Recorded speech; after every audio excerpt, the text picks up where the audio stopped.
Hello, Steve Hearts 89. Well, welcome to Derry. I still haven't seen the whole show, but I have seen the Demon Baby Scene.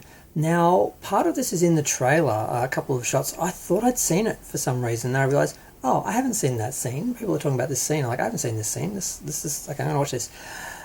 Knowing it was supposed to be super disturbing, it wasn't that disturbing because I knew it was coming. Had I just watched the episode, it might have disturbed me.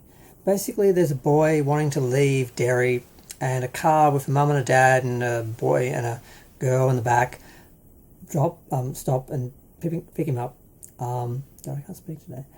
And they're driving and they're like, where do you want to go? We'll take you home. He's like, no, I just want to go anywhere but Derry. And they're like, well, we're going to Portland. And he's like, well, that's okay.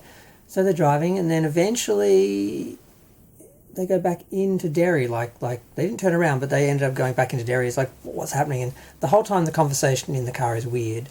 The mother is pregnant, and she starts to have the baby right there. And basically, I think the most disturbing thing is seeing like the head of the baby sort of pushing through the shape of her body into the underwear that's bulging out, and it just looks really weird. Eventually, she pulls it to the side, and the baby tears out, and it's a demon baby with two heads, one smaller on the side, and wings. And basically it's on the umbilical cord and it's like flying around the car. And I'm like, okay, what does this have to do with Pennywise and the overall story and everything? And okay, it would have been shocking if I didn't know it was coming. And the baby looked fairly convincing and fairly gross. The bulging didn't look real. The bursting out kind of did. I mean, I haven't seen many babies burst out of, so I'm not quite sure.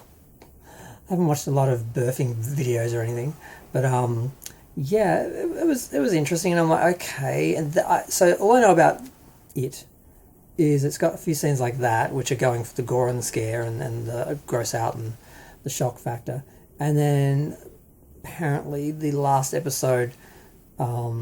What I've heard is that they basically kill at least one of the cast members or someone that you think is important to the story. And I really hate it when they do that. It's like, ooh, be careful, don't get comfortable. We could kill anyone at any moment. I'm like, that's just a stunt. It doesn't really help with storytelling or character building or universe building or anything. It's just very trying to be Game of Thrones and like, yeah, it's just like, no. So not sure how I feel about that. Still haven't seen it, and I may be wrong because I'm just, speculating based on what a few people said. But I don't know if I will be watching it. I certainly am going to wait at least until it's finished and stream the whole thing and watch the whole thing together. I'm not going to do the week to week.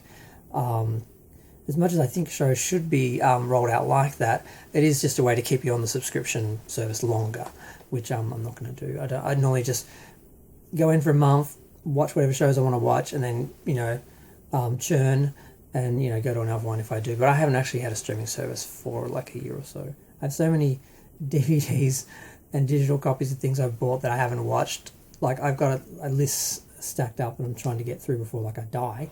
So I'm really not in a rush to sign up. It's really only if I can't live without seeing a show that I would get a subscription service.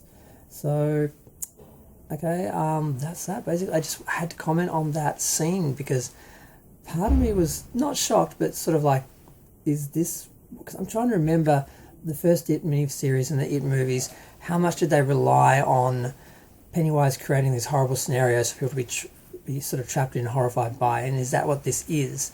Is this all Pennywise just horrifying people because he grows on people being, he lives off people being afraid? Is that what this is? Or is it something else happening? Is there any significance to the Demon Baby?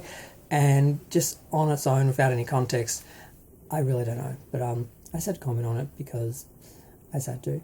But I did see a couple of trailers for the actual episodes, and there was one which I really liked. They showed the kids up in like the water tower, and one of them threw like a paper plane off, and it went all the way down into under the sewer and all that, and that was interesting. I mean, I sort of played around the drains and the sewers in my neighborhood where I lived. There was a stream down the back of our house that was eventually replaced with pipes that we could see the end to and go into, and then there was like a big service sort of area and that where you could go, and it was somewhere where we just end up hanging around. I always dared people to walk through the pipes and they wouldn't do it. I was always willing to do it, but no one else would do it. So I always liked that part of the story because like I sort of hung out in the same sort of areas with, and we had a pipe that went under our house and the manhole was in our backyard, so we could open it up and look down into the pipes and all that.